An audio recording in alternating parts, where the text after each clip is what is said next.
Univision гэхээр таны санаанд юу орж байна?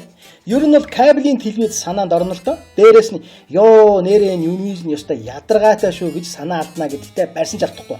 Даам гарсан гэхэд бүр хэтрээд бэрс болчихсон хязгааргүй монопол эрэхтэй энэ компани муу мухагийн жишээ болоод удаж байна. Хаанал хэрүүл маргаан бухимдал доголдол гарнав тэр болгоно нь Univision байдаг болоод удлаа. Монголын телевизүүдийн дахин дамжуулалтын гол судсыг хоромхон хугацаанд эзэлж авсан энэ компани нь гацал тасралтын рекордыг үзүүлж өгдөг газар.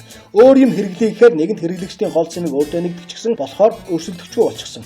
Түүн дээрдэд аманд орсон тоогоо ойлж бусад телевизүүдэд шулхан зүгээр л колон орноосоо мөнгө татаж уу дарангуулагч орно гэсэн үг.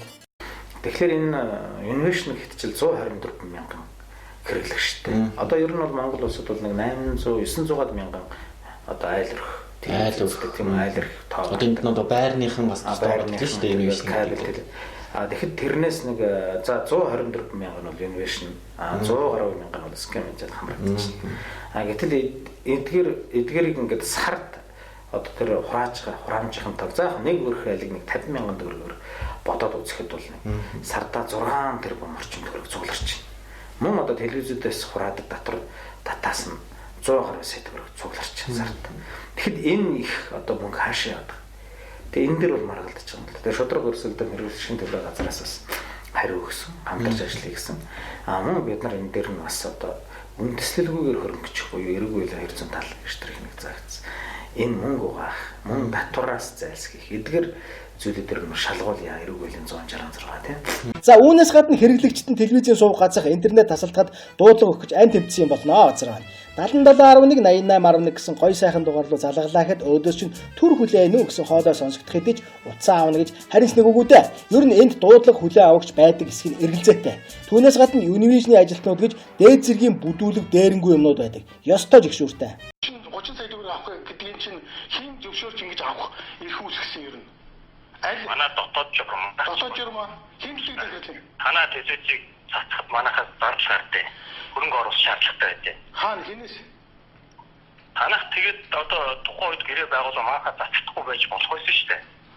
Гэхдээ хамгийн гол нь шүү дээ. Энэ юу зарцуулагдсан мөнгө гэдгийг би баталгаажуулж би аудитын шалгалт оруулах гэдэг л танахад. Тэг оруулах та тэгээд. Тэгээд тэгвэл над яриад байгаа юм шаардлага байна. Энэ юунд 30 сая төгрөг чинь юунд зарцуулагдсан юм? 30 сая төгрөг сарын сая 800 бичиг авч. Танах зөвшөөрөл өгсөн учраас 30 сая төгрөг ав гэсэн дөрөв журам өгч болсон шаардлагагүй дээ. Эдийн засгийн хаан журмаар явдیں۔ За. Эдийн засгийн журман дээр нь байгаа. Зохицуулах хорон чинь журман дээр байдаг. За хэдийн надад энэ харилцаа дунд зохицуулах хорон журам чинь байж байна. Нүдэн дээр. За наад дээр чинь байгаа. Хэд дээр нөө сууг бол гайсын дэдүүдийн сууг бол тухайн оператортойгоо харилцааны зарчмаар тохирно гэд байдیں۔ Харилцаа зарчим гэдэг чинь эдийн засгийн зарчим байдаг. Манайх зардал гаргаж байгаа даанч телевизийг дамжуулахад тэр зардлаа танаас авдیں۔ Наадах юм шүү дээ. Кабелийн телевизийн бас нэг бид нар бас барих баримтлууд байна л да. Кабелийн шилэн кабелийн түрээсийн төлбөр төлдөг байгууллагуудын иш татаж бас явж байгаа. Тэр трансмиттер ресивер хэдэн төгрөгийн юмтай байдаг бүх юмнуудыг бид нар бас тооцоог нэгтгэж байна. За тэрийг тад би одоо яриад байгаа юм чи. Тооцоо бид нар хийж байна. Хариу өгсөн байгаа. За нэг иймэрхүү байна. Төр засаг шудраг өрсөлдөөн хэрэглэгчдийн төлөө газрынхан энэ монопол байгууллагыг анхааралд авч ном журманд нь оруулах хэрэгтэй. Үгүй бол тендер зарлаж өөр шуурхай боловсон үнэх юмд өндөр чанартай оператор гаргаж ирэх хэрэгтэй байна. Монопол юм гэдэг чинь ийм л адгийн бүдүүлэг дээрэнгүй байдаг бөгөөд аливаа өрсөлдөөний үр дүнд үйлчилгээний чанар сайжирч хэрэглэгчид хождгоо гэдгийг та бид мэднэ. Ер нь Univision-ийн эсрэг дуу хоолойгоо нэгдэх цаг нь иржээ.